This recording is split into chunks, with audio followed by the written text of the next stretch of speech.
Are we recording? We are. What's up, everybody? This is Jared with Hunt Nashville. Hope you are having a good day. This week on the podcast, we have got Mr. Bryan White. Bryan is a country artist, songwriter, hunter, father, husband, extraordinaire. Kevin met Bryan a few years ago through Kevin's brother-in-law, Bryan, who was also a groomsman in my wedding. Thank you very much. And they became friends, started hunting together. Kevin plays with Bryan some, and it's been a lot of fun. So we sat down with Bryan not long ago to talk about music, hunting, family, conservation, a little bit of everything. Really good podcast coming up. Bryan also did our Hunt Nashville in the round, out of the stand and in the round was the official title of the first one. It was a lot of fun. Bryan, Carrie Barlow, Alyssa Weaver, Kevin's wife, and Josh Dobro Matheny did it. We're going to do another one soon. It was a lot of fun. So stay tuned. If you like this podcast and want to hear more like it, please subscribe wherever you're listening at. Leave a rating if you can. Thumbs up, whatever you got on iTunes, Google Play, Stitcher, TuneIn Radio, iHeartRadio, where else? Podbean, YouTube. There's a lot of places you can hear it at. Thanks for listening. We really appreciate it. We appreciate all the feedback. Give us a follow at Hunt Nashville on Instagram, Hunt Nashville on Facebook, Hunt Nashville on YouTube. Drop us a message. Give us a like. Keep up with our antics and shenanigans. We post a lot of hunting and music-related stuff there. I'm going to stop talking and let you listen to the podcast. Thanks again, and here we go. It's going to keep you from getting bugged. Yeah, exactly. All right, let's do an intro. Ready? Yeah. Okay, we won't do the guitar We intro. won't do that intro. Here we are. We're sitting down in Bryan White's studio at his house. This place is awesome. I mean, it's divided up here like a bunch of houses in the nations in East Nashville. I don't know how it's divided, and it looks perfect right It's a house divided, basically. Divided. It's got the perfect accoutrement of guitars and turkey country magazines, which is a good mix. Mm-hmm. There's a gobbler in full strut right here on the cajon. That's right. And Bryan, thank you for sitting down with us today. Yeah, man. We've been talking about it for a while, getting together and talking hunting, and we've blocked off the morning because we know that you love to hunt as much as we do. As they say in the South, you're ate up with it. Am I right? My dad said that. Oh, really? Yeah, that was one of the main things he said all the time. Just really? ate up with it. Yeah. That's us too, and I have been from the beginning. Yeah. Yeah, man. Did your dad hunt? My dad was a big-time fisherman, and hunting to him, I think, was always have a 22 in the car in case you see something. That was my dad. I don't know if my dad ever bought a hunting license. That's just the way he rolled, you know, and unfortunately that influenced my brother in not so great ways in our earlier adolescent days. We didn't go to jail or anything, but we just thought that's what you did. You know, if you have a 22 with you, if you see a rabbit or a squirrel, take him out, or a dove or whatever. Offense was more of a suggestion than the rule. Yeah. Of course, I didn't spend a ton of time doing that. I was really, really passionate about fishing growing up, Right, and still more bass fishing. And then I grew up in Oklahoma, so spending time with cousins was always in rural southwestern Oklahoma. So we did what we called pond hopping. So we'd just go everywhere, and my cousins knew everybody, so we didn't really have to ask permission a lot of times. So we would just take off and disappear for a whole day, and sometimes we'd literally catch a ton of grasshoppers and just throw them on the end of a bare hook with no weight or anything, and just toss it out in these farm ponds and load up on catfish and take them home and fry them up. And I mean, it was a lot of good memories fishing. But hunting for me was not really a priority. I didn't grow up with a dad that was, first of all, wasn't super passionate about hunting as much as he was fishing. And I just didn't have a real great, I'd never met anybody growing up that was really into it that much. I'd be around people from time to time that would talk about turkey hunting and deer hunting, and it just didn't interest me. And it's only because nobody ever took me when I was a kid, you know. But nonetheless, I'm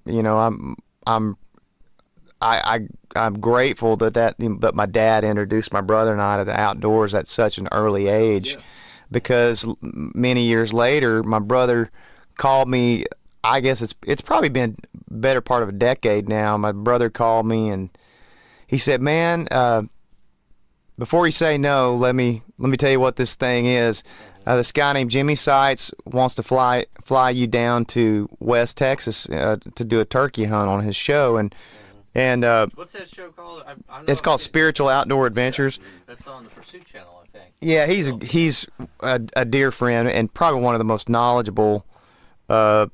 I've probably learned more about hunting and just woods wise from Jimmy than anybody. And so I met up with Jimmy over at Opry Mills, and we had lunch and just kind of hit it off, you know, and flew down there. I was reluctant to go because it was, you know, it's hard to sometimes, you know, Kevin, Jared, are you a dad? I am, yeah. See, so it's hard to justify sometimes.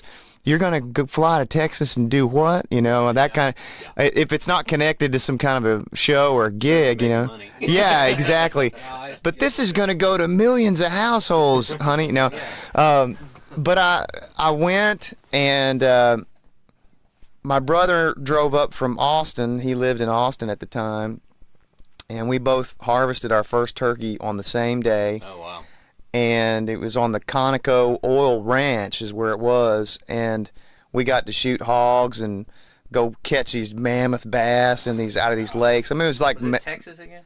it was in West Texas, Albany, Texas is where it was. Were those Osceolas or I think they were Easterns. Okay. No, I'm sorry, Rios. I'm sorry, Rios. Okay. Yeah, Yeah, that's right. but Osceolas are in Florida. Yeah, That's yeah. right. Yeah. But it was just one of those magical weekends where, not to, you know, make it sound, you know, over spiritual, but it really was a spiritual experience for my brother and I. Yeah. And I think from that day forward, I mean, like you said, ate up with it. I think I really got bit by the bug, and I was like, I became immediately interested in these birds. And from that day, I've just been all about it. You know, deer hunting was, even after that, I wasn't real crazy about going deer hunting because that sounded incredibly boring to me. You know, like Yeah, all 'cause I you're ever not heard, chasing. yeah, there's a you're lot just of sitting and most of the time freezing your butt off. But I got really interested in the culture, and it wasn't a big leap for me. I was already an outdoorsman, so it's not like I was learning about something I didn't know about. I just hadn't really. It was just kind of a something I just never jumped into, and I met a few friends. Glenn, I don't know if have you met Glenn? You met Glenn, yeah. One time, but yeah, Glenn lives down south of town here. He's like, he manages. Who's the guy that Kid manages Rock's ranch, property? yeah. And Kid Rock has a bunch of land. Big old deer over there too, Yeah. man. Big And, ones. I mean, when you see Kid Rock, you wouldn't necessarily think he's a hunter, but he's got some awesome property. Yeah. Big whitetail. Yeah. And that's pretty cool. But Glenn was one of those guys one of the first few people that really took me out deer hunting. I mean, it's been 10 well over 10 years now, and so I took my first doe, and then it was kind of the domino effect from there on. I was like, okay, I'm in. Sign me up, Yeah. And I just love I love the culture. I love the people. I've met so many, I mean, y'all probably know this. Y'all could say the same thing. I mean, I've met some of the best people and some of the best friends in this world, in the hunting and fishing world. And I mean, like lifelong friends, you know? Totally. Yep. So. Yeah. Well, it's crazy. So how old were you when you went on that turkey hunt? Let's see. I'm going to say 2008.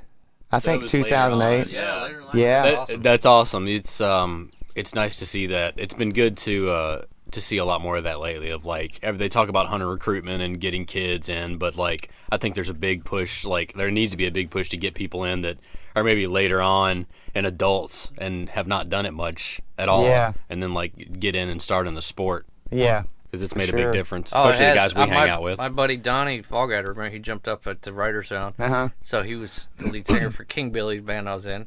He grew up kind of like you did, like but in North Dakota. Never hunted too much, and Yeah. I just introduced bow hunting to him, and he loves it. Yeah. You know, and he's like, I'm probably 38, something like that. And killed a deer on his first hunt. Yeah. So now Yeah. he's going to be a lifelong hunter. You know, that's one of those things. It's like, but I don't know. For me, there's such a connection with your, like you were saying, not to sound overly spiritual, but with your soul and the outdoors. When you're sitting in a tree, and it's like it just equals the playing field of what you were originally as a man intended to do. Or woman. I'm not going to get into man-woman because women hunt too. But totally. hunter-gatherer thing. Yeah. Actually, you feel it. You're like, this is awesome. I'm going to like harvest this animal and we're going to eat it. I'm going to bring it home to my family. And that's so it's so cool, and there's nothing else that compares to that that's out right now. You can go pay and do all these trips to, you know, like you can go across the world, do different things, but when it's you have to perform something you've practiced for. Yeah. You know, it's such a, I don't know. I compare it to playing music a little bit too. Yeah, for sure. And I think I listen to a lot of hunting podcasts as well, and a lot of it's bent toward conservation stuff, a lot of them.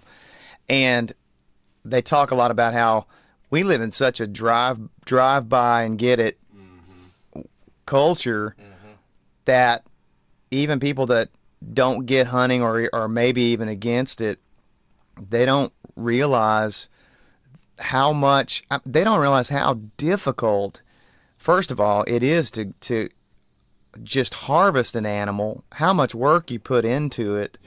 I mean, how many times do you harvest an animal when you go out? I mean, like almost never, right?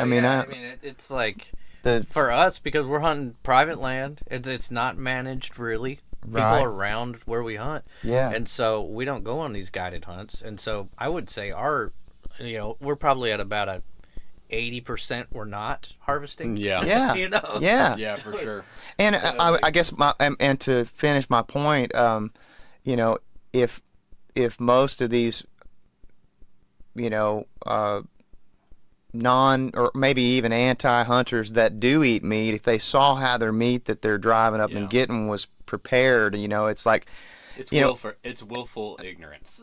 right, and it's Totally. and it's, you know, it's not making me better than them or anything. It's just there's a legitimate challenge to go out and harvest something, and the animals have, you know, they have probably more of an advantage, you know, than us, you know. So it's I like y'all. I love the just the challenge and figuring them out, patterning the animals, and you know, all that stuff. It's really fun to me figuring it out. Yeah. You know. Well, and a lot of the people that are really vocal about anti-hunting and against hunting itself, the people who have valid points, which are generally people that are vegan and they're vegan for health issues or whatever, is like we have way more in common with them than anybody wants to give credit to, because they're vegan because they want to save the environment and conserve and make sure everything stays healthy. That's why we hunt. I mean, that's one of the main reasons that I do it. Obviously, I do it because it's fun and I enjoy the meat and I enjoy the time outdoors, but I also do it because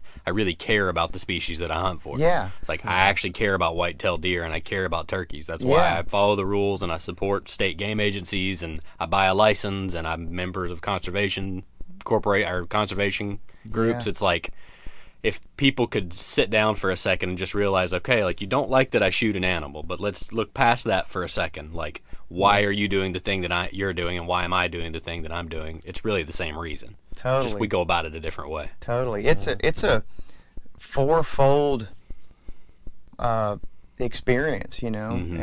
You know, we get to experience the joy of being out there and this all this great splendor that God's given us, and we get to take our kids and teach them, and we get to see animals sometimes, and and sometimes we don't, and sometimes we get to harvest something, but it's we are, by being out there, we're actually helping those animals and helping the environment and everything. It's and as hunters, we're the eyes for the Wildlife and Game Commission. So when we harvest an animal and we're like, okay, this is what I got for the year, then they're taking a census of what has been harvested, what's been killed, even though yes, we are killing an animal, but we're keeping track of the species, and it's right. I just feel like it's the most truest form. Well, it's also like the North American conservation model works off of somebody has to pay for all those state agencies and federal agencies to keep up and help take a census on where the animals are and set bag limits and say you can kill this many, or hey, we're going to lay off in this zone, or whatever the thing is. And so the model obviously works. It's worked better than anything else in the world. That's pretty much hands down. Nobody can really agree with that. Disagree with that. Right. So so if you want to get rid of hunting, just say you're just a hardcore vegan, hate the idea of killing an animal, what's your proposal as far as fixing or replacing that system? Because something's got to happen. I mean, everybody loves that they can drive down the interstate in Nashville and see deer on the side of the road 5 miles outside of downtown. What's your proposed solution? And most people, when you really sit down and talk to them, don't have a proposed solution. They're only coming after something emotionally, and they're not coming after something scientifically and logically. Exactly. Logic doesn't play well when it comes to those arguments for people who are kind of against a model that's worked amazingly, and like you said, brought buffalo back from the brink of extinction, and elk have expanded their range in North America. I mean, they got 7 tags this year. I mean, there's literally 7 elk going to die in Tennessee because of that model. Right. And sometimes somebody that's not educated on the situation and just the science of culling, and what would happen to the ecosystem if there weren't hunters. Sometimes we might be the only person ever that person encounters that can be a champion for it in front of them, to impart some kind of wisdom about it to them. And I'm a long ways from being extremely knowledgeable on it, but I know enough to know, to at least have the conversation with somebody, you know. Yeah, and so I really appreciate all those the eco guys and conservationists that are really, working hard. And man, Tennessee, God, they have done an incredible job. TWRA has been amazing. Yeah, we have nothing to complain about here. It's kind of amazing how many opportunities you have here, and how well, especially like our big game species, or our main big game, which is whitetails and eastern turkeys. Yeah. I mean, it's kind of hard. It's kind of hard to go somewhere and hunt hard and not get an opportunity to kill a whitetail, and it's kind of hard to go somewhere and hunt hard and not get an opportunity to kill an eastern. Yeah, you're not gonna you go could kill a turkey in my backyard almost. I mean, some days you could. No, I have a question. I thought about this morning, taking my kids to school. I know guys that will tag out, and I know guys that will not tag out, even though they have multiple opportunities to do so. They just have a different view on all of it. Who are you? What guy are you? I think Kevin and I are kind of opposites when it comes to deer. I am first and foremost a meat hunter. Like, if I have 2 buck tags in Tennessee, I will shoot the 2 smallest bucks that walk in front of me. That's just how I am. That's how I've always been. I will probably always be that way. Call it trigger happy, call it impatient, whatever it is. I've also never killed a trophy deer, and that's probably because the reason it's never happened is because I don't have the patience to sit around and wait on one. That's because the trophy deer are right behind the little buck you just killed. That's very true. But that's definitely me.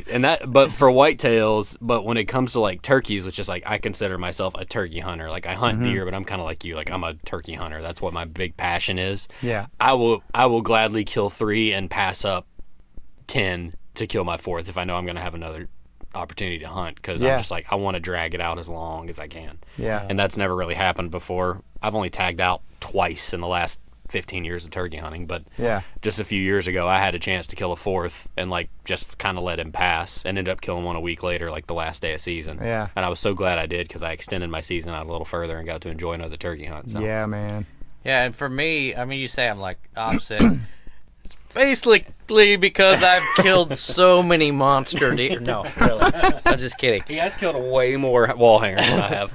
No, but my first deer was a buck. It was a big little buck. tiny Oh, 6 no, you're point. saying, I'm saying. Yeah, Yeah. but and I don't know once I will say the amount of deer you let walk under you goes up by what you have on the wall. Because as soon as I got my Wait, say that again. I'm Okay. trying to record that in my brain. all right, so the amount of deer, this is me personally, probably a lot of people, the amount of deer that you let pass, small deer, Yeah. goes up by the bigger deer that you have on the wall.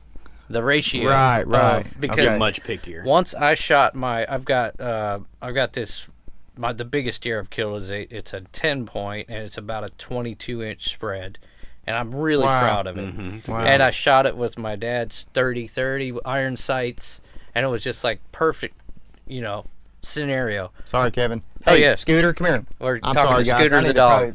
Oh, that's fine. Here. Do leave it in. Here, buddy. Come here, Scooter. Lay But down. that having that experience, going through that trophy, and those kind of like nerves that you feel when you shoot like this is the buck I've been waiting on, like the whole time. Yeah. Knowing what that's like, the next time you see a little 7 point, you're like, oh, that's a cool buck.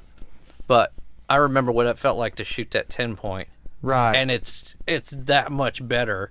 And so you start to pick and choose a little bit more. Yeah. So that's my psyche going into it, and and I think with the longer you hunt too, you just like want to, I want to stretch it out. I would say Jared is the turkey division of Hunt Right. Nashville, That's and I'm right. the deer Yeah. division. Definitely the whitetail division.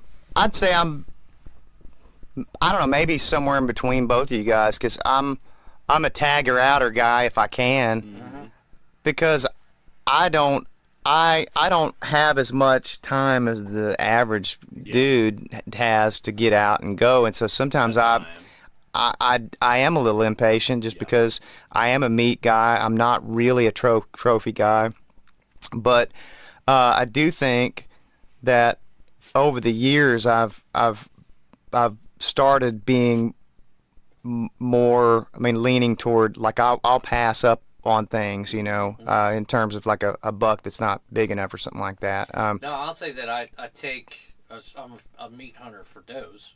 Like Yeah, first doe that comes up absolutely. in stand early season. If I have a shot, I'm gonna pop it. Mm-hmm. And Well, for instance, last year I had a real tough hunting season, and dude, I hunted like a madman last year yeah. in Tennessee. Yeah. We went a lot, you and I, Kevin, and I just didn't have I did. It was like I didn't have them in range. They were there, but I just didn't. I could have shot, but didn't shoot. I'd say that's one thing I've gotten better at is this is not a great shot. Don't fling an arrow at that. There's enough deer. Yeah. It Oh makes you yeah. do that, yeah. But so I think I harvested 2 doe last year, and they were kind of unique situations. It's kind of funny. Like, I went to Oklahoma for a Christmas show, and my cousin and I went out on my aunt's property, and I flung two arrows at a couple of deer the night before. Totally missed because I was so dang nervous and shaking. And you've hunted all year, so you're like, please, Lord, let me, nothing, no blood, nothing. So the next morning we go out, and I don't see anything. It's like 9 o'clock, and all of a sudden this spike with a really jacked up, like, one horn coming out of his head, and I knew that it was a cull deer. So I didn't feel bad about it, and I didn't feel like not at peace about it or anything. He walked within 5 yards of me, and he was straight, like totally like squared off at me. So I it was a front shot. Yeah. And it wasn't a small spike. It was just, I mean, it was a decent sized deer for a spike, but I felt that was an ethical kill, you know. And then a week or two after that, the season was about to close out, and my brother said, man, there's 2 doe over here in the field at my buddy's property. I know you haven't gotten one this year. And so I literally drove over there. We walked out. There was a couple little guest houses on this property, like vacant guest houses, like that you can hunt out of them. Oh, okay. So my brother and I just literally I was there 10 minutes, put the 270 out the window, boom, went straight to my buddy's house, and nobody was there, so I had to process I had to hang it, do the whole thing, skin it, the whole thing by myself. I about nearly killed myself. Yeah, but you know, things happen that way sometimes. But you know, I try to be as ethical as possible, and that, you know, even though that was a spike kill, I felt like that was okay. Right. You know. Well, and I think, you know, it always brings up the discussion to me of like, hold that thought. No, you're good. I'm sorry, Jerry. No, we got a runaway dog. Mm-hmm. Hey, Scooter. Scooter, get back here, Scooter. You can hear Bryan running down the road, like down the neighborhood. We need to insert some sound effects. We would like to talk about our sponsors today. Yes. Today we're sponsored by. Who's our sponsors? I don't know. We're open for sponsorships. If you want to email me at jared@dthunting.us. Right now, we do not have sponsorship. Right, so let's just do a little plug for Hunt Nashville. What do they get when they get a sponsorship with Hunt Nashville? They get to be on our lovely online radio program. Thousands of people will see your product. That's right. We'll use it. We'll use your product. If it's food, we'll eat your product and talk about it. That's right. And if it's cash, just that's fine. Yeah. All right. That was a commercial for Hunt Nashville. Yeah. Sorry. So it brings up the discussion for like it seems, especially recently, of course, that's the only time I've ever lived, so we'll go with that. There's so much like outward pressure on hunting in general, and like, you know, hunter numbers have down from, you know, 17 million 7 years ago to like 11.3 million or something now. Really? Wow. Yeah. I didn't know that. It's down quite a bit, and so it's leveled off in terms a little bit of numbers just nationwide declining. Hunter participation. So that's an actual statistic. So wow. You've got, you know, what, 6% of the population hunting? No, less than that. It's like 3 to 5% of the population hunting. Mm-hmm. Yet hunting has a 70% approval rating in the United States, that people don't have a problem with it. Well, that's good news. It's good news for the approval, yeah, but that's why there's a big push for hunter recruitment and hunter retention, because, you know, you got all the baby boomers that started hunting. Well, all those guys are getting to the point where they're not able to hunt anymore. Yeah. They're just physically, or they're retired, and so they're picking up golf or whatever. And so you've got a huge problem of there's no kids coming into it, and no people in their teens and 20s that are getting to the point where they're buying their own licenses to replace the guys that are getting too old. What do you think the disconnect is? It's just the culture. It's just technology, and things have gotten easier. Those guys used to hunt because their dads hunted, and as less and less families hunt, less and less kids hunt, and I think it just kind of spirals down, which is going to affect everything eventually. I mean, even you talk about state game agencies and how they receive their funding. If they've got, you know, 10, 15, 20% less people buying licenses, that's less money coming to the state, which means that's less conservation efforts, right, and that's less people that they can hire, and, you know, wildlife agents that they can hire, and all that kind of stuff. I got a theory on why there's not as many hunters. It's the dadgum smartphones and YouTube.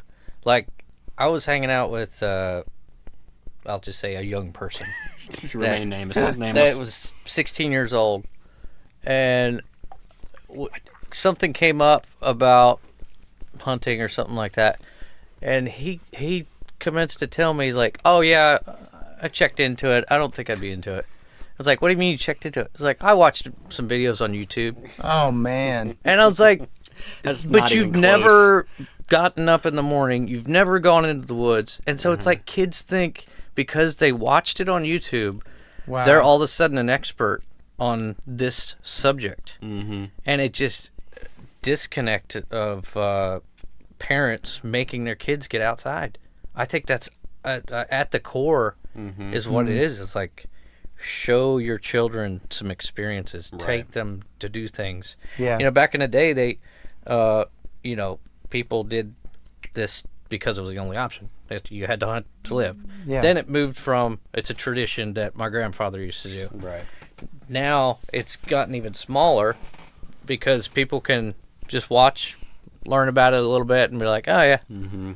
And it's like, but you've never actually put your hands on a deer that Right. somebody's killed Yeah. and see the pride that's coming from your dad or whatever, all that kind Yeah. of thing that Well, and, actually like, happens. And it's, you know, Everyone that hunts knows, like, you can say you know what it's like, but until you've experienced it doesn't mean anything, like, as far as hunting and harvesting an animal and the whole experience. Right. And so, I don't know. I don't know what the answer is. I mean, obviously recruitment is a big thing, but how do you, I mean, other than my own kids, you know what I mean? How do I Yeah. recruit other people into getting into it other than just saying, hey, this is awesome, I should take you, you know? I've thought about that this year, and I feel particularly convicted, meaning this season, meaning whitetail and turkey.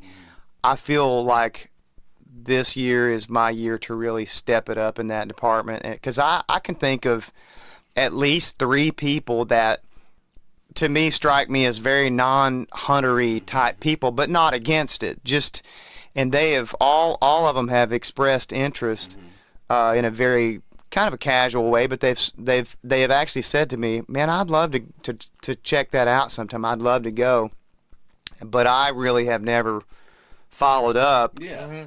Like, you know, put the hard sell on them. But I'm going to try to be better at that this season, because I think it's our responsibility to, you know, outside of our kids, to, when we have those, you know, those opportunities, we should take them, you know, because you just never know. I mean, it's kind of like me. I had no idea, you know, what I was missing until I went, and then I'm like, oh my gosh, man, this is, gosh, I've missed out on 20 years of what could have been some amazing memories, you know. No, well, and it's not even that person, just that person you take that you affect, you know. There's going to be people you take Right. that'll go one time and that's it. They'll never go again. and that's fine. And that's Right. totally fine. It's not going to be their thing or whatever. But then there will be, you know, one out of every 4 or 5 people that you take will be hooked for life. And it's Yeah. not just that person you're affecting. It's their kids, it's their friends, it's their family. Because if they start doing it for 5 or 6 years, however long the time is to really get hooked into it, then they're Yeah. going to start opening up and offering. And I think that's what it is. It's like, and hunting in general, especially like whitetail, turkey, those kind of things, they don't traditionally lend themselves to opening up to share the experience with other people, because everybody wants to keep their own spot. Yep. You know, I'm not going to shoot my deer. You're not going to shoot my turkeys. The hunters lie about where they were hunting and what, you know, that's how it's always been, because everybody's kept it in so much. And so you're Yeah. really trying to be counterculture and being like, hey, come with me and I'll take you turkey hunting and I won't even bring a gun. You shoot. You're the shooter. Yeah. You know. And after you've hunted for a long time, that's not a big deal. Because this last turkey season, I didn't kill a bird, but I took 3 people hunting. One of the guys we called a bird in for, and I considered this last season just as much of a success as I had the years before, where I've shot 4 and tagged out. You know, and so, but that just Almost takes as time. much. Almost. All right. No, but it was a lot of fun just to see like people's reaction of taking their first turkey and Oh, yeah, the whole definitely. experience, and you know, turkey hunting's so active, you know, that I don't know. So I mean, it definitely I guess I would just push, you know, for people not to be selfish about it. Like, Yeah. get into it, but once you're like into it, be Yeah. like, hey man, come along with me, you know. And that's a Put you in tough good thing. I mean, I openly admit it. It's when you have limited a year that you might be more limited in your time. It's like being a guy that wants to put some meat in the freezer. Yeah. Sometimes that's a big temptation too, is to not call anybody, you know, because there's something still really cool about going by yourself. Sometimes, you know, I mean, you don't want to do that all the time, but sometimes and sometimes you need it. Sometimes you need to go by absolutely. yourself. Yeah. Yeah, and- it's easier to and- do that. I remember this. I'll tell a quick hunting story. Yeah, man. Okay, so I love it. Podcast. Yeah. So because I went instantly back to that time when you said like hunting by yourself and how you need it. But I was plumbing This was, and we had this property. I did a plumbing job and got hunting rights. Oh I will my throw that gosh. in the mix every time I do a construction job. Yeah, If man. I see somebody that has a property, I'm like, hey, I'll do it for half price if you let me hunt for 2 years or something like that. And this guy let me do it. They had 200 acres. Yeah, it was and the it's sweetest hillside, Wow. beautiful. This guy his name was Philip. He was from Sweden, and he didn't hunt. And Yeah. and so there was deer all over, and Jared couldn't go, and I was like, I'm still gonna go. I gotta go. And I drove my truck up the side of this mountain to this place to park and everything like that, and then went to a real thick, nasty. Just you could just tell, you can almost smell bucks when you're in their living room, that kind of thing. Mm-hmm. And I was like, man, I know this is a spot, and it was like just after rifle season, so they were still pretty hot chasing does. And it was like perfect morning. I couldn't see really good all except for right in front of me. And I mean, we're talking right when the sun comes up. It was beautiful. This I think it was a 9-point walks out. Great looking buck. Not huge, but just a great buck. And he looked right up at me and was like, oh my gosh, this is perfect. And I already had my gun, it was rifle season, sitting on the front ledge, and I just like leaned my ear to the scope, or my ear over, and pulled the trigger, and he dropped. And I was like, I'm done. Drug him down the hill to my truck, and I was home by 10 o'clock hanging this. And I was like, that was amazing. Yeah. I did that all by myself, and just to have that Man. by yourself experience where you're like harvesting a deer. I don't know. It's one Yeah, of there's those things. there is just something unexplainable about it. It's Yeah. such a neat. It's you and God and everybody else out there, so to speak. You know, it's just a great. I love it, man. Yeah, it's something that's hard to replicate anywhere else. That's for sure. Can we switch gears? Yeah, Okay, absolutely. I'm gonna set the scene.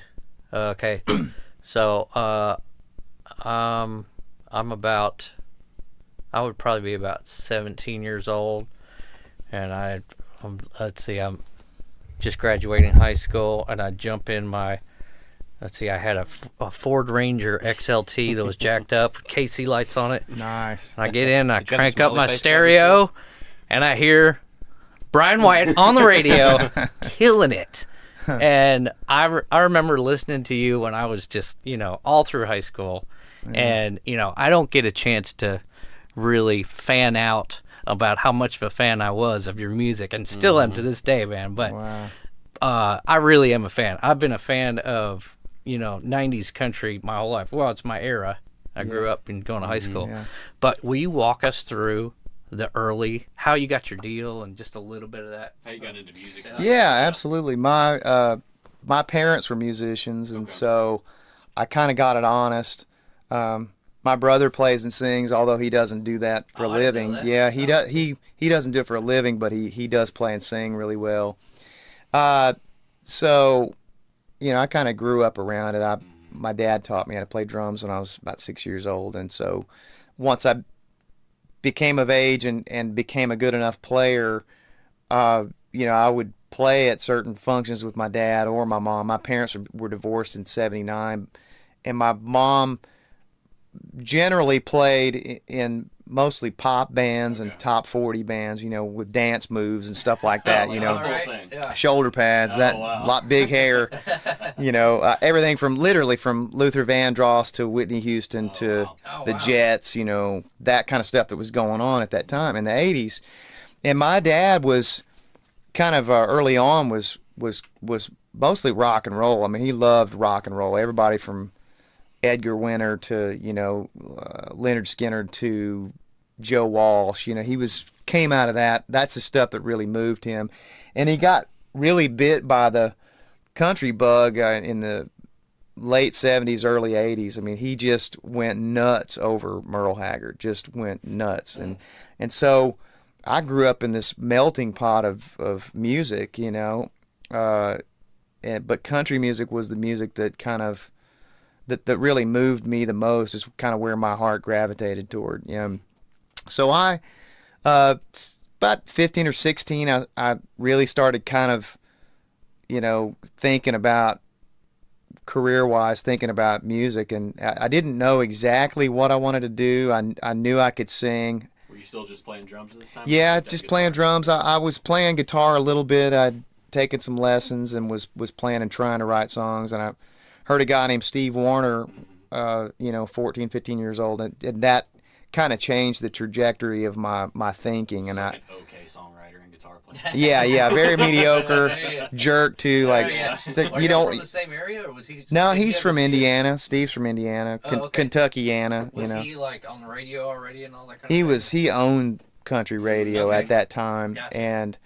but I heard his voice and his plan, and it was just like the light went off for me. I want to be like that guy. I mean, I want to sing like that guy. Yeah. And so my mom worked at the studio as a receptionist when she wasn't gigging, and at this studio in Oklahoma City they did these reference tracks all the times where it'd be one side would be the track, the other side would be the track with a vocal. Okay. So my mom got me a gig doing that at that studio. So that was my first experience of singing under headphones on a mic, a legit mic. And I remember singing Annie Moore by Travis Tritt and Shameless and all those. And back then I just sang at one time. I didn't know anything about, I can fix that word or go back and punch this. And I remember him throwing that on me and saying, you want to go back and fix that first line or whatever? You can do that, Right. And so I wrote a couple songs during that time and bartered with them. I did a couple things for them for free if they'd let me track a couple of my tunes. So long story short, my dad calls me one day and says, there's a guy named Billy Joe Walker Jr., who's a producer, guitar player in Nashville, is looking for some acts to produce. And I didn't know who Billy Joe Walker Jr. was. The guy that was a friend of my dad's was the guy that gave me lessons in Oklahoma City, a guy named Joe Settlemyers. And Joe said, can you send me some demos? I want to send them to Billy to see what he thinks. And I was about to graduate from high school. So I was really, really hot on Nashville. I was really thinking about Nashville a lot. And so I sent in those 2 demos, and Joe sent them to Billy, and Billy called me the next day. And this guy sounded like a professor or something on the phone, just very well spoken. Hey, Bryan, this is Billy Joe Walker Jr., just real articulate. And he said, man, I'd love to meet with you. Are you planning on coming to Nashville anytime soon? And I actually was. I went up to Nashville with a buddy of mine from high school on our spring break. And sorry about that, by the way. Fine. I'm getting a massage. And I met my dog hair. yeah, and I met Billy when I was there. I met him at the then Shoney's that was used to be right. Yeah, right there. And so my first trip to Nashville, I sang a couple of demos for some people while I was here. I met with Billy, and I went home, and I mean it was literally like a fire had just been lit under me, and having that connection with Billy was ultimately what turned out being for the best, because he took me under his wing, and I stayed. Hey, Scooter, no, that's a no, buddy. Lay down. I think I figured it out. I'm gonna take your picture because. Lay down, sit, heel. Scooter has is a golden doodles kind of thing. Multi-poo. And Jared has blonde hair, and so he thinks you're his father. That's what it is. But anyway, Billy took me under his wing. I stayed with him, and he really footed the bill for a lot of my early production stuff that ended up getting me a record deal with Asylum Records. And Billy is the guy that, he was such an integral part of all those first records. I mean, if you hear a lot of those guitar hooks and things like that, that's all Billy playing that stuff. Well, no, like Pretending was a tune that I wrote, but like Rebecca Lim, that's all Billy. I love that guitar lick. That's Billy, playing that kind of stuff. I mean, he actually did it like this. It's 2 parts. One's going. Okay. And the other one's just going. Right. But Nice. I play acoustic gigs all the time, so I got to do both of them. So I'm kind of cheating, doing that. And then, someone else's star, that's Billy that came up with all that stuff. And so, in a nutshell, that's kind of how, things got going. Billy was really my champion. And again, there's so many people to give credit to, because you know how it's one thing leads to the next, one relationship. So there's a lot of people that helped me to ultimately get to Nashville and get a record deal. And then after that, I started making records for Asylum Records. And Do you remember your that's first number one?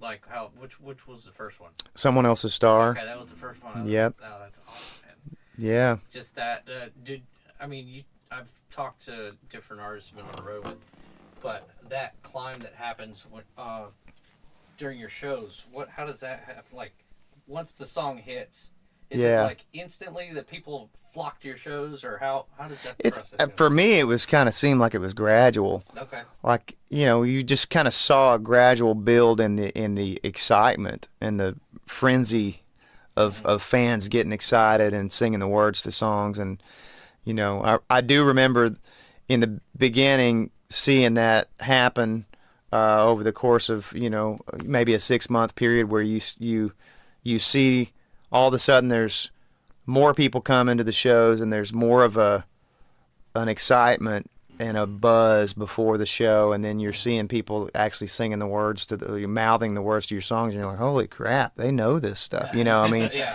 And so so it's not, whereas some people, like a Billy Ray Cyrus or something like that had such a massive hit with their first single, they literally saw a change probably overnight. But mine was maybe a little bit more gradual, Which is probably good, because you're building a fan base that's going to be there for a long time, I feel like. When you have everybody jumping in and real quick, it's also probably going to jump out pretty quick. Yeah. But yeah, you mentioned Billy Ray Cyrus. That was my first country show. Billy Ray. Really? Nice. Kentucky Headhunters. Oh, man. And then my second country show, I don't even remember who was headlining, but you were opening in Mobile, Alabama. I don't even remember the headliner. Really? Yeah. Oh, that's wild. And my family went down there. We lived in South Mississippi, and we were all kind of like musicians, like touring family bands. Yeah. That thing. Wow. And then my sisters drug me over to Mobile with my dad, and like, we're gonna go see this show. I'm like, I don't want to go see this. And I remember watching, like, oh my gosh, he's really good. I couldn't admit it at the time because I was like a kid, and I was like, oh, he's not that good. That's funny. That's funny, man. Dude, I've always appreciated your guitar playing as well, because it's evident. Thanks, man. With all your live shows. Because I remember saying side stage at back in the day, it was Fanfare. Oh, yeah. And you always had the best players, and it was just so polished and clean sounding, but it still had this like ballsy thing to it. Right. Whereas, you hear some shows and it's just like kind of lays there, but you always had this like energy to all Right. the It's shows. kind of something. Well, I think some of that's, credited to, man, I came up in the I guess you could say the post-Garth era. Yeah. And so there was this heightened expectancy of everybody to have this incredible energy, whether it was part of your makeup or not. It was like, we've got to have an energetic show. We've got to have everybody kind of felt like that. And some people, it seemed very put on and very fabricated, but nonetheless, we still had that, because he was kind of the pinnacle of all of it at that time. And everybody wanted to have a show that was not only a musical experience, but we wanted it to be fun. And so I think that's kind of where some of that came from, Right.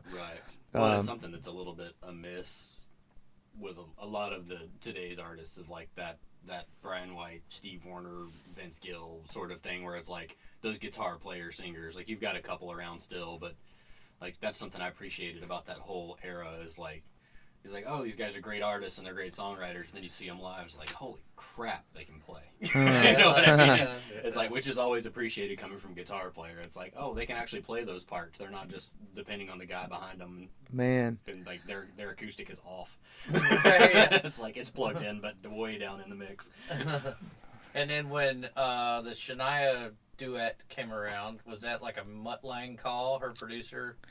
Yeah, it was both of them called me. Oh, okay. And I didn't have cell phones were really not a big thing at that time. We had an old analog roaming phone, it was like a, you punch the numbers on it on the bus, and nobody used it unless it was an emergency because the bill was ridiculous.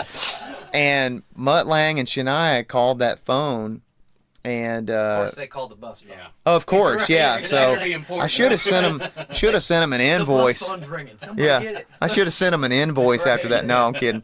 And they were both on the phone, very kind, very, a lot of energy. Hey, we love your voice. We want you to be a part of this duet that we're writing for the new record. And I had just woken up. I was super, just not even awake yet.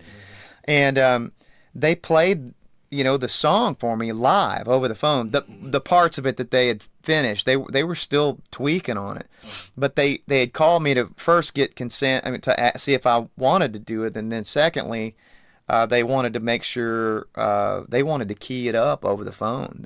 So, it's 9 o'clock in the morning, and they're like, "Can you sing that back to us?" So I'm singing back the chorus to them over the phone, and I'm not warmed up or anything, and they literally keyed it that way over the phone because they were like within a week of getting ready to track it, Wow, that's and so they took that as we'll track it in G, and then I flew up to Lake Placid, New York.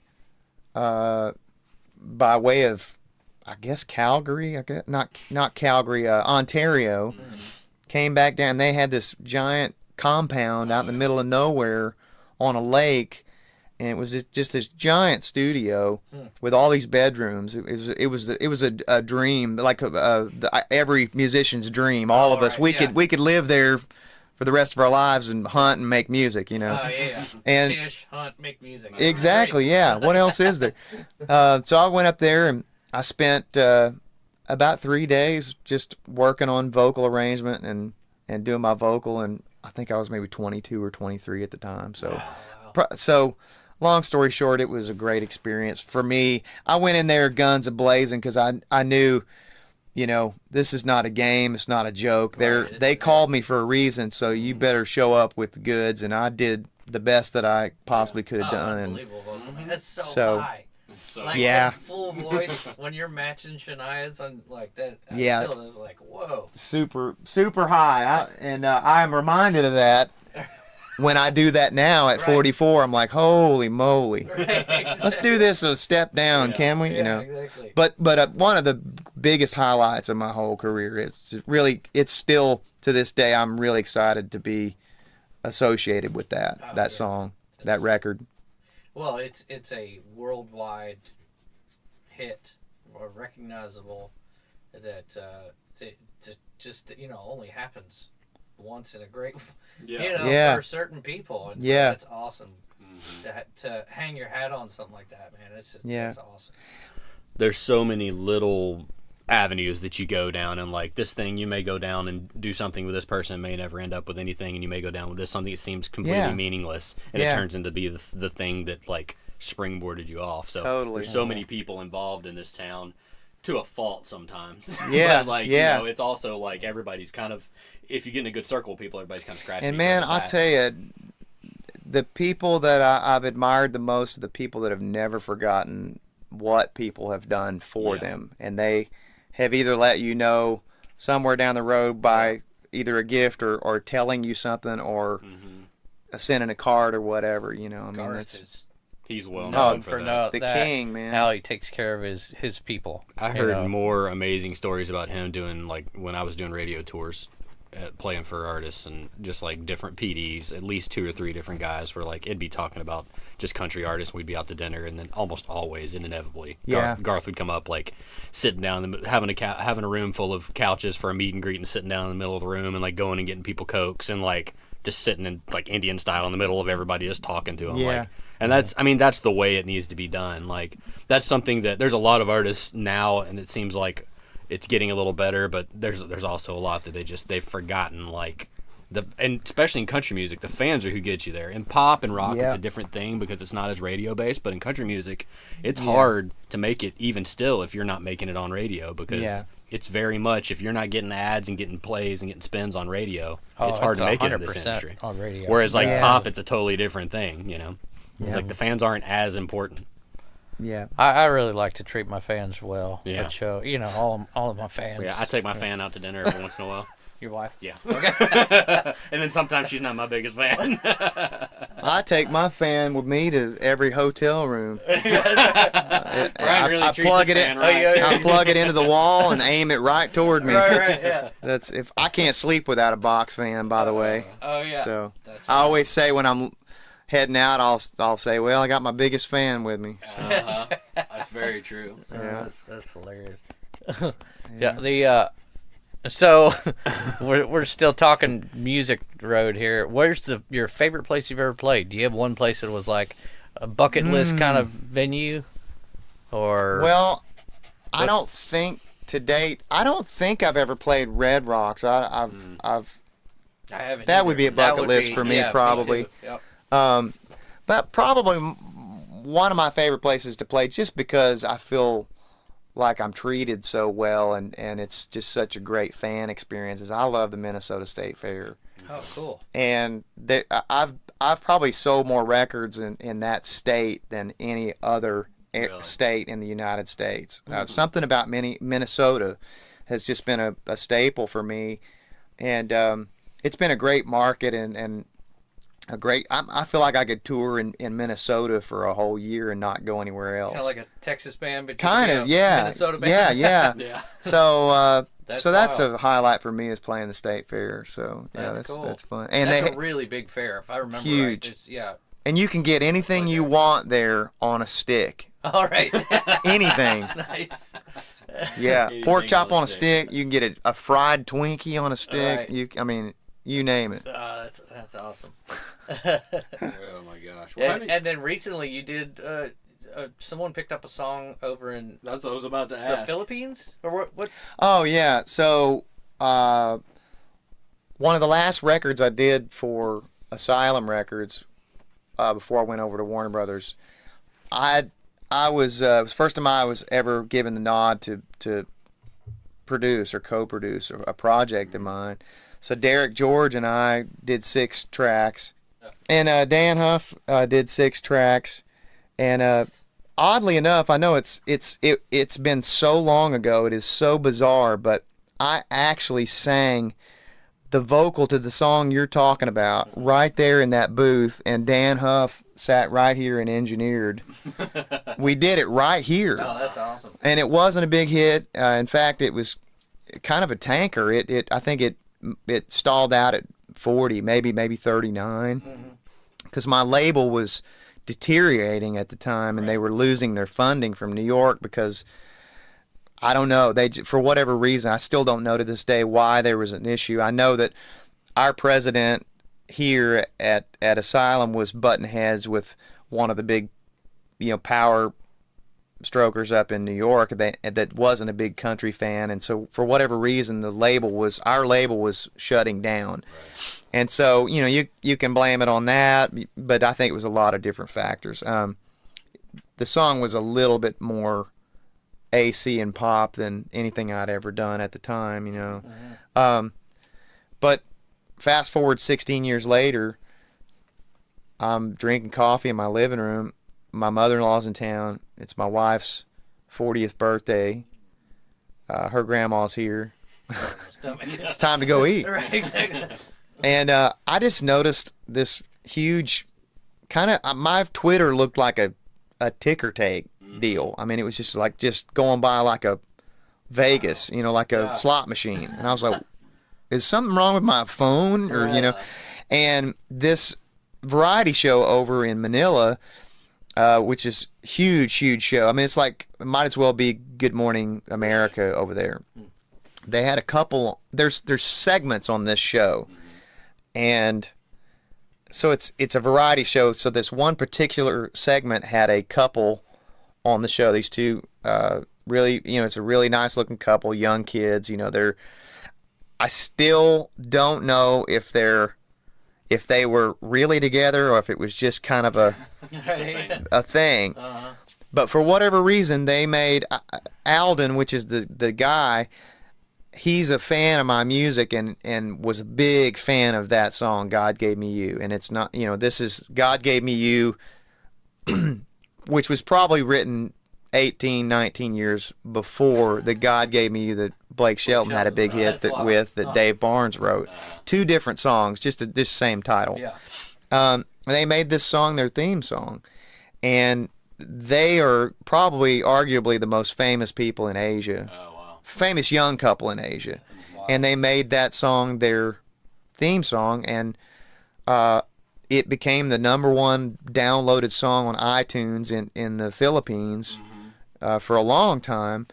And then we started trending here in the U.S. I mean, I had people from William Morris sending me, chart stuff, and I'm like, what is this? They're like, dude, you're trending, man. What's going on? And then we went over and did a big, arena show, and I've been over a couple times, and so I guess the moral of the story is, when you think a single's dead, it's never really dead, I guess. I mean, you just don't ever really know where music's going to end up or where it's going to take you. Making good music and just putting it out there, like that's a good reminder of like, just do it. If you think it's good, just go ahead and make it. It may never be anything, or in 16 years somebody may randomly pick the song up and it become a hit, Yeah. You never know. It's Yeah, like that. exactly, man. That's that story about Tom Douglas about Are you talking about the Colin Ray song? yes, about the Colin Ray song. Well, I don't. Little Rock. Yeah, Little Yeah, Rock. about him writing Little Rock. Great song. He had Oh, already yeah. he had already moved back home, right? And was like working at Wow. a car dealership or something. And somebody called him and like, Colin Ray cut this song. By the way, it's a huge hit. You need to get back to town now. But he had already given up. didn't even know. No, he'd already given up. And then now he's like one of Yeah. the biggest songwriters in town. A super sweet guy, but a phenomenally Unbelievable. talented Yeah. songwriter. I mean, incredible songwriter, Yeah. by the way. Great singer too. Oh yeah. Another guy too, Brett James. Yeah. He same kind of story. He'd had a couple of cuts and made a run at an artist career. We did dates together. We did a Walmart tour together. He wore a cowboy hat back then, and now he's all cut up and looks like Arnold Schwarzenegger, And back then he looked like a totally different guy. And then went back to med school at OU, Oklahoma University. Got a phone call. Hey man, you're getting some cuts. And the first major cut he got was that "Who I Am," All right. Jessica Andrews, Yeah. which was a big hit. Huge song, yeah. And then he was like, well, I think I need to go back to Nashville. So he moved back and became songwriter of the year multiple times. And just, you can't write that stuff. Yeah, It's just I love that stuff. unreal. Yeah, those are some of my favorite stories. Yeah. Yeah, I think it's cool to. When we were at the listening room, even there's a big mural on the wall, and it's Waylon Jennings, and it says my only focus was making good music. I saw that too. And I was like, whoa, that's Waylon Jennings, man. And like, I you saw would think that. that there's like, because artists have so many like, oh, we gotta play the right venues, we gotta do all this. And he was like an outlaw, and he just made good music. Yeah. And he bucked the system and everything, but he just kept he put out what he liked. Yeah. You know what I mean? And no one else has had a sound like his before or after. Right. People have done the four on the floor thing, but Waylon had his own sound like that. And so I think that's so cool to just like, just reading that gave me some inspiration that just trust yourself, trust your gut. Yeah. More. I think one of the things that has stifled that impulse that's in all of us music people, no offense to Pro Tools, because I think it's a necessary evil now, but knowing when to say no with Pro Tools and editing and all that kind of stuff. Yep. Yeah. And some of that stuff can really stifle that impulse that you're talking about, to just let something go and do what feels natural to you versus is this perfect enough, and that kind of stuff. So but I saw that quote too when I was leaving, and I thought the same thing. Yeah, that really hit me. Hey, speaking of that, here's something. I'm totally taking another route here. I was out on the road the other day, and I wanted to go back and listen to the opening segment of the Dukes of Hazzard. Oh yeah. Why does that track and that, first of all, does that whole version exist as a whole version, or is it just that little segment that we heard growing up? Mm-hmm. And why is it so much more groovy and cool than I think that version of it is way cooler than the Good Old Boys version On his record. on his record. I do too. Yeah. Why is that? And why is there not a full version of that? Because, I mean, I don't know if it's the same players or what, but, I mean, it's so good from Waylon's vocal. The telly stuff is amazing. Not that Waylon's version is not good, but it's like, It even starts on a 4. I know. Isn't that weird? What is that? Yeah. It's so bizarre. Like they had to push that whole song together because the song is called Just a Good Old Boy. Just a Good Old Boy. And then isn't there a in parentheses, something in parentheses? Yeah, what is the other? I can't remember. I don't know. But yeah, I know what it is. It's almost like a halftime thing. But I had the honor. I can still hear it in my head right now. Like songs that start on a 4 and then go to a 1. Yeah, I know. That's so weird. I know. But that's what we're going to write next time we write. Yeah, we're writing it just like it's that. Probably like it's almost like the producer said, "All right, we're rolling," and they all just start filtering in. Yeah. Almost, yeah. But how cool is that? I got to when I played for Andy Griggs. We did a show in Phoenix, Arizona. There's this little theater that's in a round, has a rotating stage, and so we were opening for Willie Nelson, and Andy had gotten to know Waylon over the years. And, wow. And he invited Waylon to come out and as a surprise guest come out and play with us. And he got up and we did 4 songs and I got to play for Waylon on that stage and opening for Willie. It was just like one of the highlights of my career. Yeah. And I got to kick off Just the Good Old Boys and everything like that. And Did they start it on the 4? I think we did. Yeah. You were on the 4. You don't know about anybody else. I was on the 4 on the floor. Man. But yeah, that was a fun one. Yeah. But getting back to hunting. Yeah. Full circle. Segue. No, I have to say that it was hilarious. We did the Nashville Writers Night. Yeah. And we were, you tell a story and everything. And Alyssa me and Alyssa did this like heartfelt song about teenage pregnancy, and it's a story song, right? And a real, it's like, and so you were next up in the round, and it's like, and came to the end of the song, and everybody's like, oh yeah, kind of golf clap, yeah, and it's kind of silence, and Bryan says, so this other time I was in deer stand.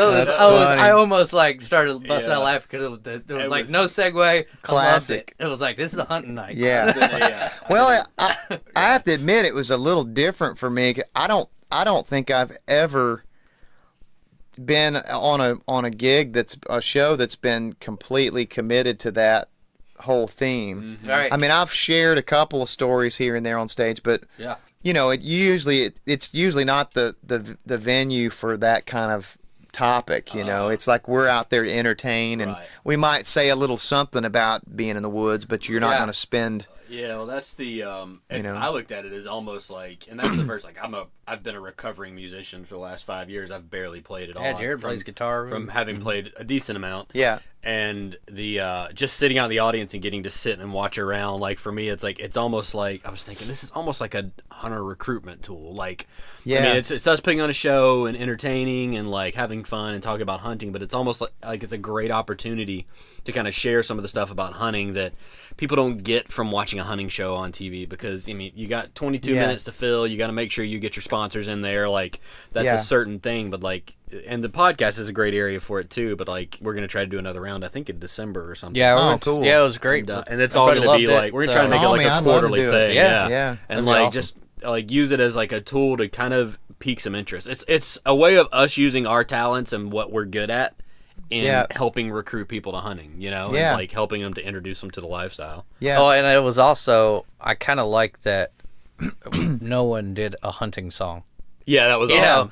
Yeah, It's I don't like- have anything Right, like yeah, that. it's like you know, you see, and which is so it's cool. Like there's shows that have songs connected to their brand and everything. Yeah, Even yeah. though But we our have to, thing was just like this is just a love of music and a love of the outdoors. Yeah. Two yeah, things. even You though know we've got to what- rein Matheny in, because if he said the word gut one more time in that one story, he said, I was looking around like, and then like there's Yeah. people like, Well, I'm like, Josh, Josh, this is maybe that's- not the crowd to talk about gutting a deer and steaming piles of blood on a winter morning. Yeah. when they're all eating their chicken Yeah. wings and drinking their beer.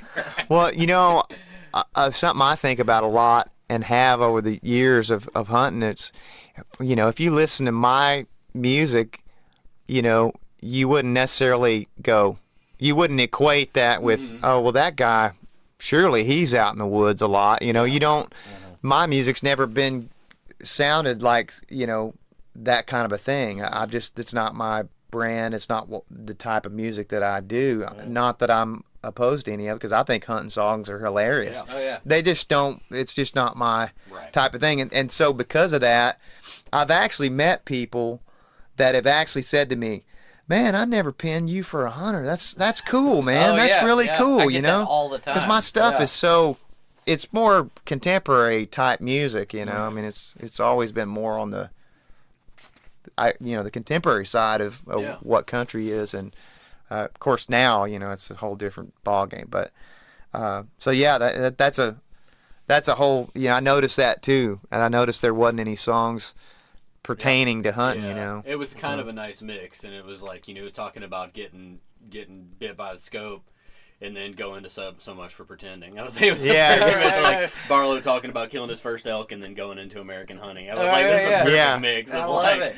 And Yeah. here's It the was song so I much wrote fun. with it, and it's like, oh, What it I was so love nice. about it too is that it wasn't like the type of thing where, you know, like certain benefits or things that are charities, people I think I can see how easily you could come to an event and feel like you've been kind of held hostage to Yeah. give money or to get Yeah.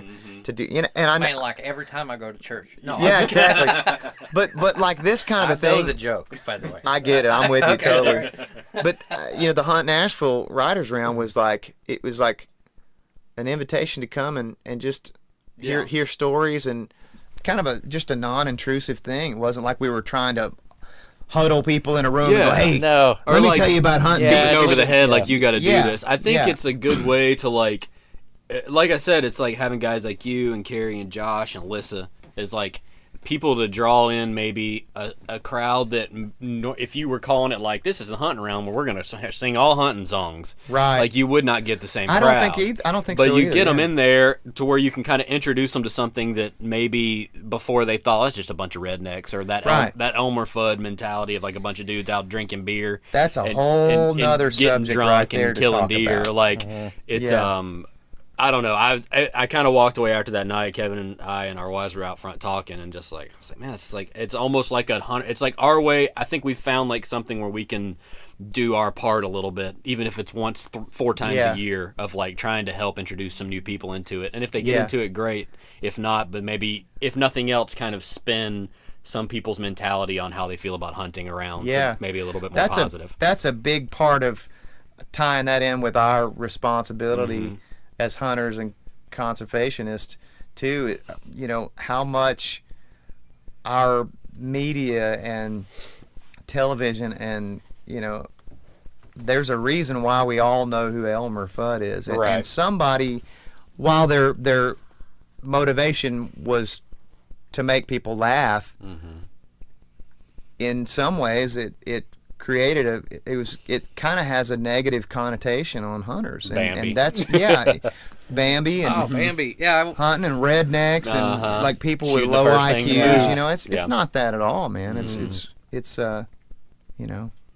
No, it's not. And hunters haven't done a good job because, you know, for the most part, even hunters who are in the media to an extent, like we are not very vocal about it. We just go hunt and we enjoy it. And Yeah. for the longest time, that's what we've done. You go hunt and you have fun. You talk to your buddies about it, but you're not out proselytizing for the outdoors and hunting and fishing. Right. And the people that are, you know, sometimes to a fault are talking about it, but they're slinging stuff all over the place and talking about how anti-hunters are the worst thing that's ever happened, and you know, it's like people don't appreciate that. Yeah. And they're not going to take kindly to it. Yeah. There's a way to talk about it to where you can kind of accept people's opinions but disagree with them at the same time. Man, you know who does that great? My new hero, just for the record, is Stephen Ranelli.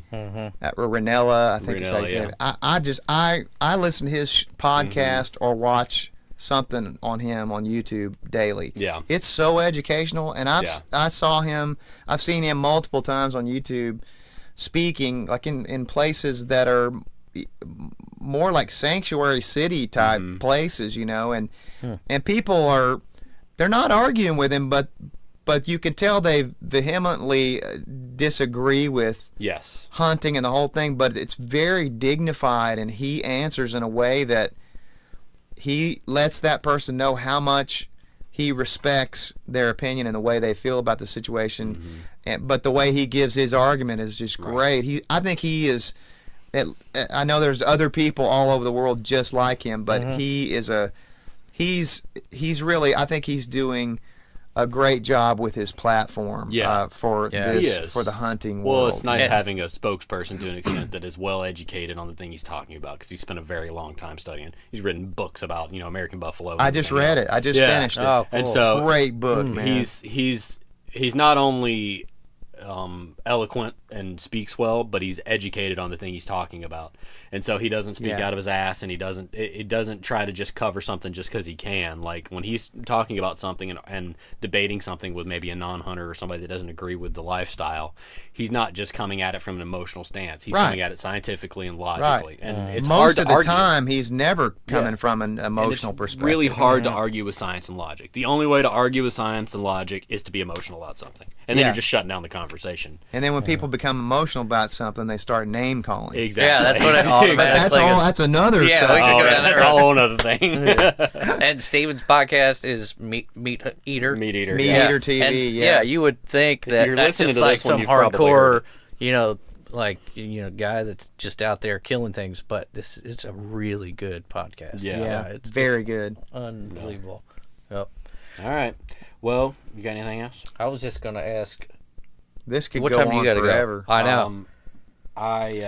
Hey, I want to say one thing, Jared, about Kevin. I know Kevin better than you, but I look forward to getting to know you. Hopefully, we'll get to hunt this Absolutely. season, I think we can make that happen. Yeah. Well, Yeah. if nothing else, we got to get you and your boys out of the dove hunt next year, Definitely. because Definitely. it's fun. And You I've- said you'd never dove hunted before, or only once or twice. we might go I today. mean, actually, I've shot something You off can a go today. fence. Yeah, when I y'all was- go take a I shotgun. think we're gonna go. I've shot one off a fence in Oklahoma before with a I shoot 'em pellet off the gun. power line with a pellet gun when I was a kid. Oh yeah. But no, not a legit dove hunt. I've pheasant hunted a few times with Okay. my uncle in Kansas, which is really fun. So yeah, I'll definitely try to make Yeah, that we'll have to next get out, time. and we'll do some deer hunting, and turkey season we'll hit each And other. Kevin for too, sure. I want to say kudos to you. I've really learned a lot from you in the woods too. I always try to approach hunting with people that I have hunted with as an opportunity to learn. Even though you think you know a lot, I try to get out there and kind of almost approach it like a newbie, just because you always learn something from somebody that's Absolutely. been doing a lot longer than you have, and I've learned a lot from Yeah. you too. Oh, I've learned thanks, a lot man. about Yeah. deer hunting from Kevin as well. well, and I feel the same way about everybody. It's that whole thing of, passing down what you've learned. Like I learned from Andy Griggs, and I was a sponge that first. I've toured for him, and he grew up in the swamps. It's like that whole thing. And then when I would go out hunting with him, I rented a house from him, and I would tour and come home and hunt all through the fall. That's all I did, and it was like That is the life. yeah, right all there. around. And And you were single then, probably. I was married, but okay. That's another first story. marriage. Oh, gotcha. So I might It as well. doesn't This Anyway, one's, we won't the go current down. one's the only one that counts. There I was. No, but it was. Yeah, so I picked up so much from Griggs, and almost that stuff that you're like, you just watch and learn. Because he wasn't like a big guy on like, no, this is what you have to do. It was more like I watched him work in the woods. He wasn't a big guy on signs. And he was like, now he would just walk up to a bottom and be like, there's a white oak right over there. See a white oak? I'm like, where is a white oak? I'm like, and then we get closer and it's like, yep, there's a dang white oak. And then you look down and there's deer crap all under this white oak. Turns out deer love white oak. That's their favorite tree. So, Because of the acorns? yeah, they're sweeter acorns, and Well over then red oak. Yeah. than a red oak. And so you look Wow. for the Bigger flaky acorns, too. bark that's on Yeah. the tree, and that's how I learned that. I didn't Yeah. even know that. So that's all those little things. He's like, "Where's the white oak?" And I was like, "White? There's oak trees all around here. There's acorns everywhere." It's like you got to find a white oak little grove. That's where you want to set up your stand. I was like, wow. mind blown, and then like Man, persimmon trees and all that Yeah. stuff. But I appreciate you saying that, though, man. It makes me feel good that I'm able to impart a little bit of what I've learned over the years, and I don't call myself a pro hunter. It's just Making a lot of mistakes. yeah, and just getting out in the woods. I used to practice like being on the road. Yeah. I would just because a lot of times you pull up to a venue, and as a touring musician, you park the tour bus behind the venue, and you're stuck there for like 10 hours. To work for an hour and a half. Yeah, and so you have like Yeah. 4 hours off, and so I would practice scouting. I would go behind the venue and just walk into the woods. Yeah. And it was crazy. The deer What you sign, see, yeah. like within about 60 yards of the back of a venue, and you walk and so that's the stuff I would like love, and I would like set up a scenario like where would I set up my stand, and I'll be like, okay, here's these two trails that are coming this way. And then if you find a fruit tree of any kind, persimmons, of course. But if there's an old, Even like a crabapple tree. crabapple tree or just, Did they like crab apples? they love them. They do. Okay. Oh, yeah, Yeah. they just like, And it's amazing you can fit a doe inside a kick drum to get it across state lines. Yeah. I resemble that statement. I mean, no. That's good. Funny, the place that I have permission that Kevin and I have been at quite a few times. The first few times we went, I had this little old Ameristep blind, and Kevin had his The summit. had his climber, and we didn't get anything the first few times we went, but he had more success on the hunt in that he saw everything. He saw tons of deer and saw turkey and everything. And I got winded and everything. They were all around me. I could hear them, but I just hear them blowing and stuff. And I learned a lot just those few times we went that, I learned what I was doing wrong, but I also, learned from that lesson, and not too long after that, I started actually having more success out there because I realized Moving around a little bit. moving around, I was just going out and setting up the blind rather than getting it out there Right. and letting it, throwing dirt on it and Right. spraying it and getting it acclimated to, and I was just setting up the blind and What makes I it- probably smelled like a big piece of plastic out there. What Right, makes yeah. a big difference hunting with somebody that they can kind of expedite that process of making mistakes? Because and it's very similar to music. The best way to learn how to play guitar is learn where the wrong notes are, because you won't hit those anymore. You'll Right. go to the right notes, and it's kind of like hunting. The best way, the quickest way to learn how to not do something when you're hunting is have a deer wind you, or set Yeah. up 200 yards away where you should have set up, and you see them crossing the field. It's like, oh, I should have been down Yeah. there, of course. That's I'm what I like, it love just comes about with a tree experience. climber. Oh yeah, You Having just this move. on your back. And Kevin's getting Climbers ready to are take big. me to school on it because I've been asking him about it too. Because I feel like maybe Climbers are huge. maybe for that's bow my hunting next especially, step. Yeah, and it's of course it's dangerous. So that's the first thing. Don't is tell being my safe. wife All that. right. You wear a safety Erica, harness. don't worry. And it's We're very safe. very no safe. one's ever gotten hurt. Here's doing another. This is like rabbit trails here, but the beginning of some of my hunting.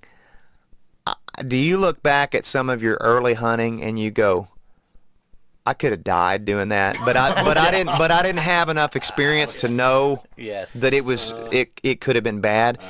Like one, for instance, this youth pastor that was our youth pastor at church camp growing up, still one of my best friends, great guy named Mike Duncan in West Oklahoma, near Woodward, Oklahoma.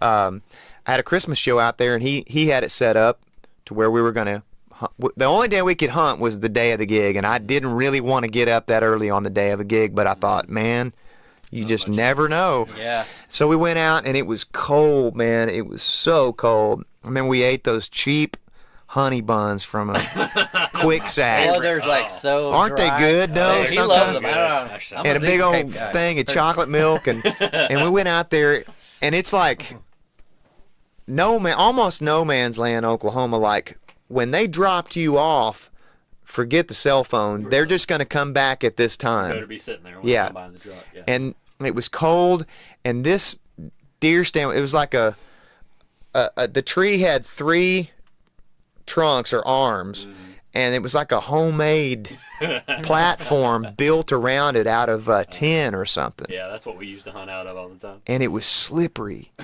and it was not very accessible. You know, it was like you had to kind of contort your body to get around Right. to sit down. And I was way up, bro, and it was cold, and I didn't have a lot of wood savvy at that time, man. And I slipped a couple times, and I mean, it was dangerous. Now looking back, I probably would have just went to the tree line and sat on the ground. Now, knowing me now, And but have a little then, more confidence. Like, yeah, man. I mean, it was That's safe.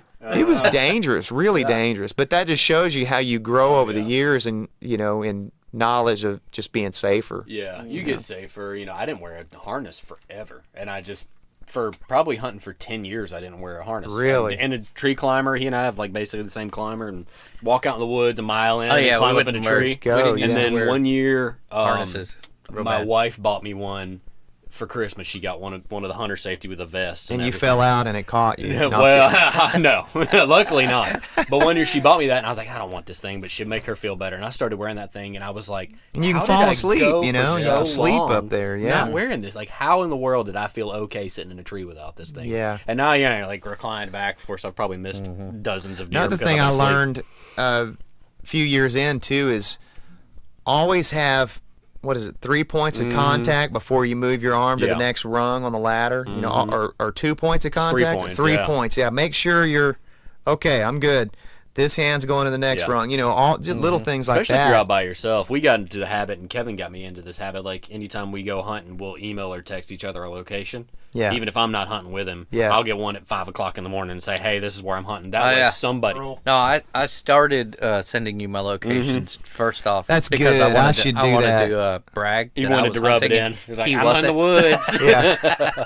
Well, a lot of times I don't do that, but now that you said that, I'm going to do that It's from now good, on. 'cause But No, my you wife should does- just I mean, send- my copy wife me doesn't on know it. where to find me. I She knows usually I'm just hunting. send pictures, you know. But, Yeah, right. But now it's No, the I should location drop is a big pin. because I got to think. I was like, oh, my wife knows where I'm hunting, but she's like, she I knows even I'm hunting say, in West Tennessee somewhere. She has no idea where. If I were to follow the tree and break my leg and I have no cell Yeah. service, like I'm screwed. Like I got to crawl back to the truck. Yeah. But if I send Yeah. it over to him, I know Kevin can find me if nothing else. If I don't show up in 8 hours and nobody knows where I am, Yeah. Kevin can figure Or it out. at least drop pin the truck. Yeah. Because then you can have a starting point. Yeah. like to send Yeah. the dogs I know out. Kevin's lazy. He didn't go too far from here. Yeah. Yeah. But yeah, I started doing it because I was like, I think I slipped one day, and I was like, You lost know, the platform of your stand one year. Alyssa doesn't know where I'm at, and then, I was like, you she know, couldn't find me if I did tell her. And then in life, you know, I'm assuming we're all in our 40s here. Yep. 30s. Yeah, You're I'm still in close. your 30s. Yeah. Well, You just turned 35, didn't I'll be you? we're 33 we're next gonna week. be Baby. we're gonna be 60 one day, then Yeah. we're gonna be 70 one day, and it's like, how do you have perspective enough when you get to an age to where you should probably take somebody with you, or Right. you know, Yeah. just things like that, you know, you Especially gotta- as men, because you're like, oh, I can do it. I Yeah. got it. Yeah. No Yeah. big deal. Used to, I would climb in a tree to rifle hunt. When I was like a teenager, I wouldn't take a tree stand. I'd climb in a tree.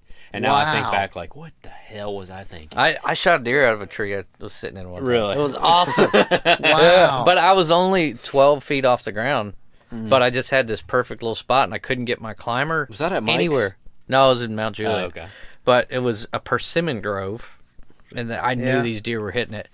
And You can't climb those. I was like, there's literally nowhere I can hook my climber. And so I left my climber on the ground. Just climbed and up I just climbed up in the tree and it's That's even more rewarding. yeah, I was like, man, this is crazy. But I ended up shooting the deer. I lost the deer. And I was like, dang, that sucks. You Did know, you find it later? it came back 2 weeks later. You're kidding And I me. killed the same deer, and it had the it had the Arrow scar. or a gun? It was a pass through. I shot high through the back straps, and so it was just a pass through, blood everywhere. But it lived because it's just like a flesh wound. It's like somebody shooting me in the arm. But And they seal up pretty quick too. Yeah, they're tough. That's anybody that says a deer's easy to kill is yeah. obviously Yeah. never bow hunted for one. Yeah. I've made some shots. I'm like, that deer should die. I shot a little spike out in that Dixon property one time, and we saw him like a month later. He was fine. Wow. What's your favorite deer hunt or favorite hunt? You told us about the turkey hunt. Do you have like a favorite deer hunt that you've been on, whether you killed anything or not? You know, it's, Man, I've got a good bit of them. I'm gonna. This sounds like a cop out, but I think it was the day that my he was then 10 years old shot a deer. oh, that's That- awesome. Was just about his turkey hunt was even more emotional and cool for me because it was the first time he'd ever harvested anything. Jackson, my youngest. So I'll tell the turkey one first, but we went out to a friend of mine's property in Franklin, Daniel Woodard, is a great guy, Your last name. ranch manager. Yeah, is that your last name, Woodard? And we weren't there 15 minutes, and we had a big old Tom, 12 yards from us. Dude, that's And awesome. I was kind of Jackson and Daniel they were in the wood in the tree line, and I was out a few yards with a fan, and he came right to me, and I said, Jack, don't shoot me, shoot him, and he knocked it down he had a little 410. I mean, That's he so was real cool. calm and chill, but I was literally turning cartwheels. I bet he thought, what is wrong with my dad? Right. But it was just one of the coolest things ever. I mean, the pictures are just, I smile every time I look at the pictures. And then we got Glenn and myself and Jackson were in the blind in Arrington. And, it's like probably like 7:15. Nice, doe comes out and Jackson shoots it at about 70 yards, and I mean it just popped and it was done, and Nice. just a great, I'd say those are my favorite experiences because I'm watching my kid Yeah. get it. He gets it now, So Yeah, man, that's got to be. I can't wait till I can take Cadence or Kinley oh yeah. out in the woods, just like, and you're gonna be able to take your little boy here real I soon. took my boys turkey hunting for the first Oh, that's time right. this year, and it was a memorable experience to say the least. I have a Yeah. 4-year-old boy and a 6-year-old boy, and I took them out. We decided the night before. My wife and daughter were at a Girl Scout sleepover thing, and Yeah. I just called her late that night. I was like, I'm taking the boys in the morning. It's the last Yeah. weekend of turkey season. So they were all excited. I found like scrounged together camo that would fit them. We went to Walmart and bought them hats and like Yeah. the whole thing. And we got up and went out and hunting. And it was fine. We had a bird gobbling out in the field, but we couldn't get him to come in. Yeah. And we walked. I've told this story 50 times. We walked over the mountain. I said, "Do y'all want us to keep hunting? It's like 7 o'clock, and we can stay out here for another few hours." It's like, "Yeah, we want to go." So we walk all the way up the mountain out at the Henningsons, all the way back up to the other side. And I get this bird gobbling, and he's only 150 yards off, and he's out in this field. And I'm like, "He's gobbling. You hear him?" "Oh yeah, we hear him." I was like, "Well, y'all stay here. I'm gonna walk up to the edge of the field and look and see if I can see him and see what he's doing." Yeah. And I get to the bottom, maybe 50 yards from him, and I hear, "Ooh, Hendrix is peeing on my boots!" Like at the top of his lungs. And I just like put my call on my vest and turn around and walk back up the hill. And they're like, "What's wrong?" I'm like, "We're leaving." And they're like, "Why?" And I'm like, "You just screamed at the top of your lungs. The turkey is not coming anywhere close." And sure enough, I like hit the box call, nothing. Hit the box call, nothing. I'm like, "Let's go to the truck." It's over. And they're like, "I don't understand." I'm like, "Well, this is going to be a good hunting lesson for you. Right. If you You're scream first. somebody's peeing on your boots in the middle of the woods, turkeys Yeah. don't like coming in." Yeah. So What- I'm looking forward to those experiences where we can actually Yeah, go hunt and yeah. they can be quiet. Things that have been fun for me too. I haven't done a ton of predator hunting, but I've been trying to get into that lately. I love when you're out either hunting a turkey or you're hunting a deer, and a coyote comes out of nowhere, Yeah. and you kind of think in your mind, you're like, well, I may actually blow my hunt, but That's what. this yeah. would be worth it, This you year, know. Yeah. I shot one this year. It was like I'm not gonna kill a turkey this morning. But No, I did kill a but coyote. I mean, it's so cool. And you're you know? helping the deer population That's right. and turkey population of that local area, that landowner and stuff. and so. you get something to blame your failed turkey hunt on. Yeah, exactly. Yeah, exactly. Man, I got coyotes everywhere, man. It's just Yeah, I had to Yeah. apart here. exactly. So we usually like to end the podcast with asking everybody basically the same question: is why do you hunt? Why do I Just if hunt? you had to sum it up into one answer. Why do I hunt? Well, I start with saying my dad raised me to be an outdoorsman, and so I got that impartation from him. That's one part of my answer. I mean, another part is I love. I feel like I was created by God to be a hunter-gatherer. It's innately in me to do, and so I have a passion for it. I love the challenge of it. I love that it's not easy, and I love being out in the woods. I love being out and experiencing. I get a real rush and a peace from being out there, and I love that there's a community of people that all do the same thing, and it's fun, and I love the community. That's awesome, man. So Good answer. Well, where's the best place for people to find you online? the best place to find me is bryanwhite.com, and then they can navigate to all the socials from there. You know, Twitter, Instagram, Facebook, all those things. I'm really I have more fun on Instagram than anywhere out there. That's fun. I love the stories, but probably my most engaging audience is Twitter. Okay. I have I feel like I have the most attentive audience there. Right. You know, so Awesome. yeah, man. That's cool, man. Dude, thank you so much. Yeah, for sitting down. absolutely. Thank you. Man, you You bet. know what we should do? We'd love to maybe we can do this on the way to the woods one day in the middle of the season as like a season update. Yeah, man. But yeah, we're having a good time with these podcasts. What is this, number 40 something? This is 34. I can't believe we've done 34 podcasts. We've taken a few months off. Too. Yeah. Yeah. We're getting back in the swing of things now. But That's awesome. awesome, man. Thanks so much again. Absolutely. Yeah. This could go on forever. I know. We'll do another one. Don't Yeah. worry. If you got any other ideas, just let us know. Yeah. And Yeah, we'll- man. We'll sit Absolutely. down again anytime. I love talking. It's a good excuse to get out of work. And Exactly.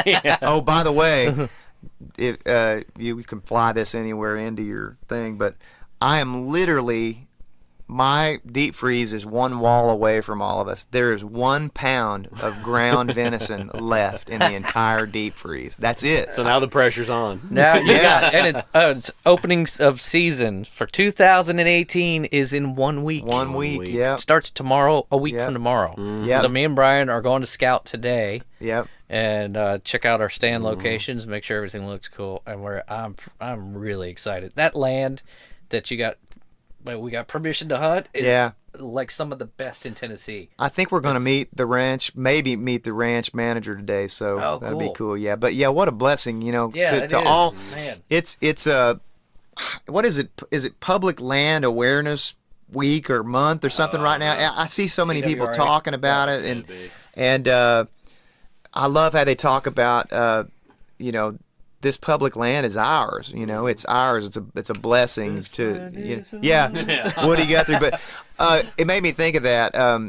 I just want to say thanks to all the private landowners out there that are advocates for hunting and for conservationism and for allowing people to come hunt their property. I appreciate those people so much, like where we're going today, Kevin. I am thankful to all those people and it's our responsibility too to treat that land, you know, right down to, you know, making sure the gate's locked, whatever, just treating it with the utmost respect, you know. Yeah. Absolutely. So big thanks to all them. For sure. So.